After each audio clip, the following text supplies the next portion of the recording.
Alrighty, so I'm doing the review of this game a day after it's over because yesterday I got back home very late after going to the San Jose Earthquakes versus Seattle Sounder game.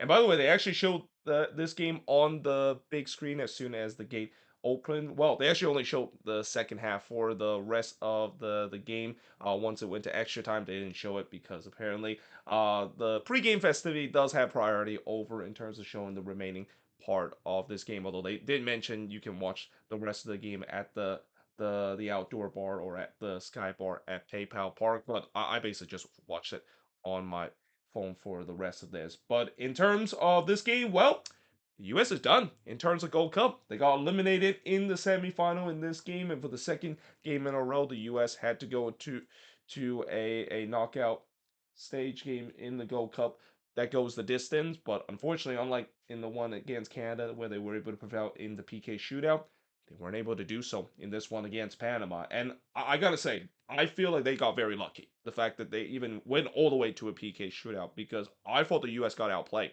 in this game against Panama. And if it wasn't for the flags, kind of saved them a couple of times of Panama scoring goals that is offside. And also, Jesus Ferreira realized that, yeah, he can actually score against team that is not from the Caribbean nation. This probably wouldn't have gone to a PK shootout and probably wouldn't even get to extra time. But early on, the game actually kicked off 7 minutes past schedule, which for FS1 that is incredibly early because I think everybody thought that this game was going to kick off around 8 p.m. Eastern, 5 p.m. Pacific time, knowing this is FS1 and they love to have their pre-game show right as what was the advertised kickoff, and then it just kind of runs over all the way to like 8 o'clock before they actually kicked off the game. But no, this one actually kicked off at around 4:37 local time, 7:37 p.m. Eastern time. And the other thing I will also say is that I understand why they exactly have the game during that time. I mean, obviously, when you have a midweek game on a Wednesday afternoon in San Diego, it's kind of odd because I mean the fact that it was on a hot day, which definitely had an effect on these U.S. players because they just played a couple of days ago in Cincinnati and gone all the way the distance, but now the fact that they have to play in a hot condition down in San Diego in a day game, I mean that was kind of odd scheduling from CONCACAF, but it's kind of understandable because you want the people on the East Coast able to watch this one in prime time. And I will say that the attendance for this game, it was actually pretty good. I mean, I know, yes, there was empty seats, but when you considering the fact that this game is on a Wednesday afternoon in San Diego, it's a 4:30 kickoff. I mean, that's pretty good for a crowd of that side. And I think as the game goes along, I actually start to see not as many empty seats in the stands. So I think it was just a late incoming crowd in the beginning of the game where it looked like the stadium was kind of half empty when this game was happening, or the fact that maybe the crowd decided to take cover whatever kind of shades is in that stadium, because one of the biggest criticism I would say about that stadium in San Diego, and I'm very excited to see that stadium eventually host MLS game in a couple of years. There's no shade whatsoever. I mean, I think they maybe might think about, but if they're gonna renovate that place, they probably might need to think about that because on a hot summer afternoon in San Diego, it can be brutal at times. But that being said, 1 minute into the game, Cal actually struck the post just 22 seconds into this game, and in fact, 1 minute into this one, it was end-to-end action. It felt like both of these teams definitely came to play. There was no feeling out period whatsoever. Fiera then hits one right to Mosquera, as I thought it was a strong start for the U.S. as they were looking for an early goal, and it was key for them to look for an early goal because you knew what the game plan was for Panama. Panama probably is going to try to keep this one tight and trying to tire out this U.S. team because keep in mind Panama actually had an extra day of rest and they didn't actually go the distance in their game against Qatar in the quarterfinal. I also thought the audio seems to be out of sync. It feels like it's like 2 or 3 seconds delay. So whatever action happened, you have to wait like 2 seconds until John Strong actually mentioned that. So yeah, I mean that was kind of annoying, but I guess that's typical because this game is on FS1, and this is another example why when you see soccer game that's broadcast on the Fox network, everybody hates it, and another reason why I'm so glad Apple TV eventually bought the rights for MLS game because imagine you see MLS game that is on national television on Fox Network still this season and they have the same issue as they had in this one. I mean, yeah, not a lot of people is going to be happy, and you just also wonder why the ratings are bad in terms of MLS national televised game. But in the 21st minute, for Hardo would hits it high from close range. For Brasinas actually scored what looked like the opening goal for Panama, but the flag did not agree with him as the goal was disallowed for offside. But I thought that was a warning shot for the U.S. I mean, the U.S. back line, I thought they were vulnerable at times, especially with those crosses coming in from Panama, and that would be a story in this game. Like those crosses and those quick transitional play from Panama, they cause some problem in this U.S. back line. The shots were 3-1 in favor of the U.S., but possession was 62 to 38 in favor of Panama. One of the interesting thing about Panama, and I think Stu Holding mentioned this, is the fact that this is a team that's not afraid to have possession. And normally when I see a U.S. game, they're always are the protagonists in terms of dominate possession, but it was kind of interesting to see that they weren't that in this one. It was actually Panama the one that kind of control the game, and it kind of also just goes to my point of the fact that the U.S. kind of got outplayed in this one because of the fact that they would just keep turning the ball over in the midfield, and every time they go on the attacking end, and at times just getting pinned deep by this Panamanian team. But I also thought the U.S. need halftime because as the half goes along, you can see Panama was on the front foot. They were really into this game. They were really buzzing to trying to get the opening goal, and the backline was just all over the place. Like there's been times where Panama has got himself in very good spot, and if it wasn't for Panama being a little bit more clinical in the final third, because I think that was kind of what's missing in this one. I mean, if they were just a little bit better there in their final third, this game could have been over before we even get into extra time. And then in the 43rd minute, Matt Turner, he came off his lines here, didn't get it, but the U.S. just about to clear their lines there. I mean, Matt Turner, he had some good moment for the U.S., but then there's also this kind of moments that he had, and little do we know that actually would foreshadow of what would happen later on when Matt Turner also came off his line and didn't get it, and that time he wasn't so lucky in terms of getting away with it. But we do head to halftime with this game scoreless at 0-0. In the second half, Vasquez puts it over the bar from close before Turner absolutely robbed Diaz on a free header. I mean, that was a powerful free header from Diaz and Turner. I mean, just an incredible save there, bailing out that back line of the U.S. who was still looking very disorganized. Like there was just so much gap for this Panamanian team to expose, and they also just simply cannot deal with the top ball. Again, those crosses was causing a lot of problem in terms of this U.S. back line. Fiera then missed one just wide from close before Vasquez heads it high from close, and I thought this was really the first time since the beginning of the game where the U.S. started to show some urgency and has some withstand pressure because up to this point, Panama I thought had the withstand pressure against this U.S. team, but that was really the first time we've seen that ever since in the beginning of this game.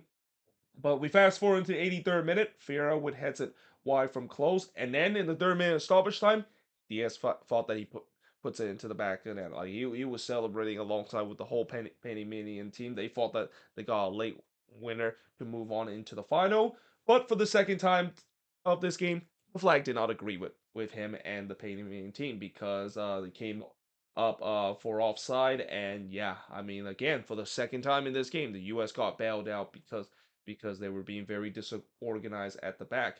Though at the same time, besides that offside, they actually did kind of. I think they actually did go to VAR to look at it.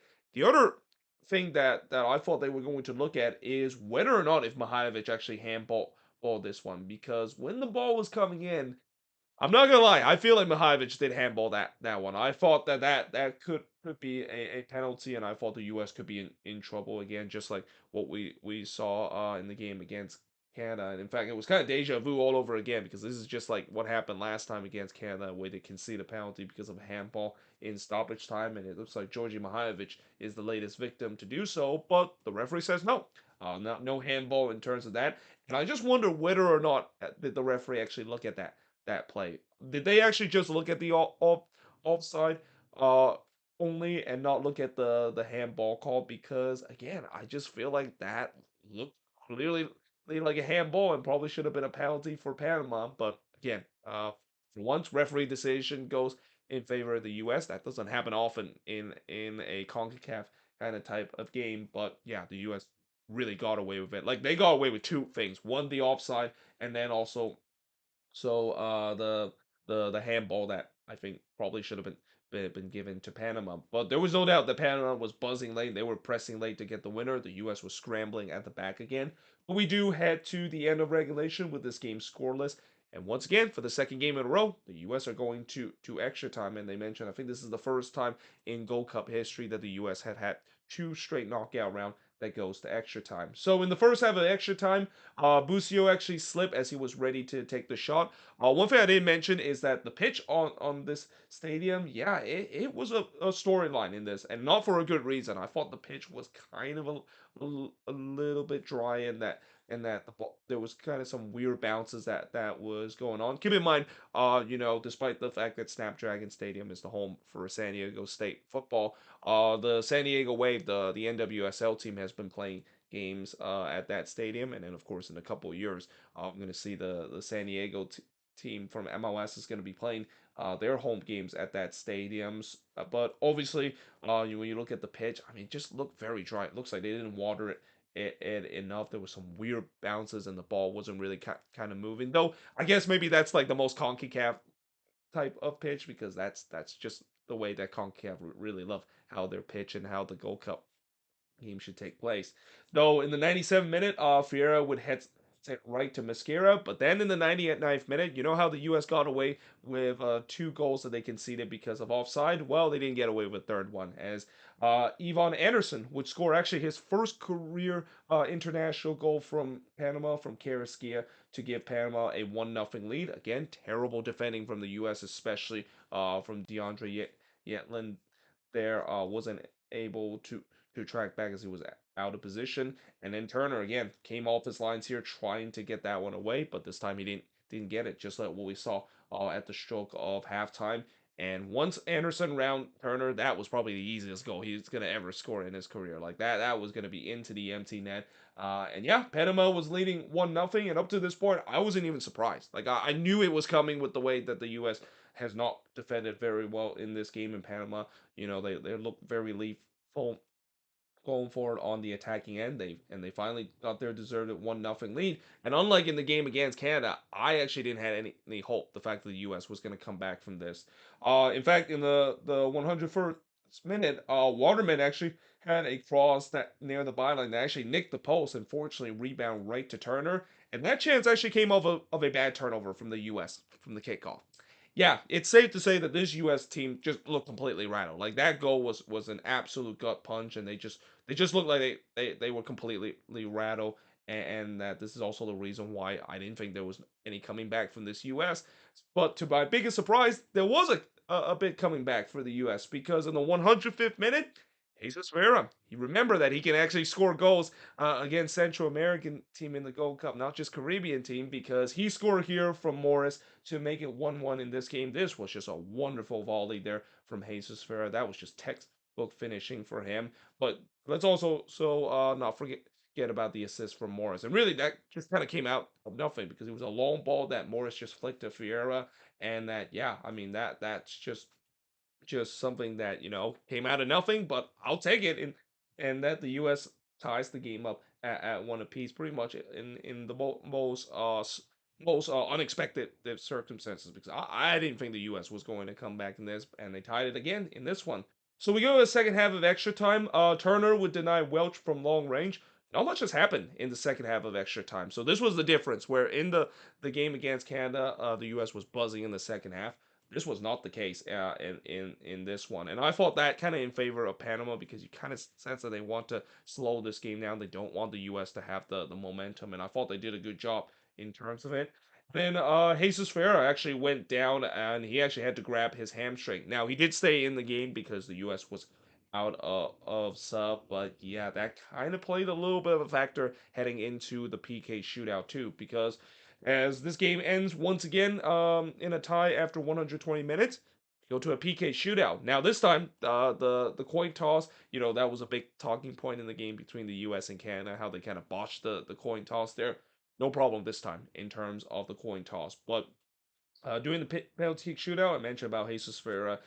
He definitely was playing injured for the past couple of minutes. He actually stepped up to take the penalty first, which I was kind of surprised that that was the case, and it was also no surprise that he missed that one. I mean, again, Jesus Ferreira, he's always been a good penalty kick taker, but with him just kind of not being 100% healthy, especially holding his hamstring, yeah, that was a weird decision for BJ Callahan to send him to go first. I mean, I get it. He's at number 9. He's your striker that usually buries it, but again, he's clearly injured, so it was not a big surprise he missed the penalty. And by the way, that's the second game in a row the U.S. started a PK shootout missing a penalty, and also the second time a number 9 does it, because in the last game it was Brandon Vasquez blasting it in the stands from the spot. This time, Ferreira just not really a good penalty whatsoever. It was easy save for Mascara, the goalkeeper for Panama. But as the penalty kick round goes through, it would actually be Carrasquilla, the Houston Dynamo man, that gets the winning penalty as he slots that one away. And this came after in the prior round, Christian Rodon basically missed that one in round 6. And yeah, I think that that might be the last time we might see Christian Rodon in a U.S. jersey in a competitive match, because Christian Rodon, he's already been one of the most disliked figure in the U.S. men's national team fan base. I mean, to be fair, I question in terms of the U.S. men's national team fan base in terms of who they actually really like from their team, because it feels like they always slander every single player in terms of the performance. But obviously, Rodon gets a lot of hate, and I think after this one, it's pretty much this might be the last straw, and this again might be the last time we might see Christian Rodon wearing a U.S. jersey in a competitive game, because he just hasn't looked good at all in the past couple window whenever he called up for the U.S. So yeah, with that being said, the U.S. are done. They are eliminated in the Gold Cup, and the shots in this one: 14 shots per the 12 that Panama has, 5 shots on goal per the 3 that the U.S. had, 8 shots off target per the 4 that Panama has. Both teams had 3 shots that was blocked, and possession-wise, 55% possession compared to the 45% possession that the U.S. has in this one. And I know there's going to be a lot of doomer that say, well, here we go. Looks like the U.S. are going to be terrible, and there's going to be a lot of concern heading into the Nations League. Remember, this is only the B team, and some might even say that this is the C team for the U.S. I have no doubt that when the U.S. does have their best team, and when you have all those guys that currently play in Europe, they probably would have easily beat Panama. I mean, it was kind of shown in the World Cup qualifying when they played Panama. They easily brushed them aside. But at the same time, it's still kind of disappointing, because you just hope that maybe this team that is full of MLS player, and as a guy that extensively covered MLS, I was kind of rooting hard for this team to do well for the Gold Cup, that they might able get themselves all the way to the final. But I also thought that this was always going to be a tough task, because Panama is going to bring their A team. They have a lot of good experienced player, and it kind of shown in this one. And again, I really think the U.S. got very fortunate, the fact that they even went to a PK shootout, because again, if Panama was a little bit more clinical in terms of their final third, they could have easily won this one in regulation. But still, they were able to win it in a PK shootout, and like I said, the U.S. is done. They don't get a chance to go to the Gold Cup final, which I think is the first time that they haven't reached the Gold Cup final in quite a while, because I remember they reached it back in 2021. They won the whole thing, and then 19 and 17 respectively. But yeah, I think I will also say that, as I said before, with the Gold Cup coming into this, it has had a loss its luster, and the fact that knowing what this team, I think the next big thing that this team is going to be focusing is on the Nations League, and especially for that used as a qualifier for Copa America. I think that's going to be the real focus, because if this team doesn't perform in that in the Nations League, and God forbid they don't qualify for Copa America, which would be the worst case scenario. That could be very similar to what we see in the whole Cuba situation back in 2017 in the World Cup qualifier. Then that could be some real concern with this team. But as of now, I think yes, it's disappointing, but they just got to move on. And now with Greg Berhalter coming back in as the head coach of this team, it's going to be interesting to see how they're going to do. Because as much as I know, there's been some people that's been giving a lot of credit of what BJ Callahan has done throughout his time, and I think he's done a good job in terms of of taking charge of this team on an interim basis. But at the end of the day, I think it was pretty clear that this team needs an actual head coach. And again, the debate will go along with whether or not if Greg Berhalter coming back is the right choice, especially after the U.S. Soccer Federation spent so many months of looking for their next head coach for this team, and they just go back to Greg Berhalter at the end of that. I mean, it's going to be interesting to see how it's going to go, especially heading into the Nations League. Because again, I think Greg Berhalter is going to be under even more pressure now. I mean, he was already under pressure before, but he's now going to be even under more pressure because of the whole circumstances that's gone on with the U.S. decided to give him another shot despite the whole scandal that went on after the World Cup is over. But there you have it. That is pretty much it for my review of this game. Let me know in the comments below what do you think of this game. And yeah, hope you guys enjoyed this video. If you do, make sure you guys do a like, smash the subscribe button. And yeah, I of course will see you guys next time.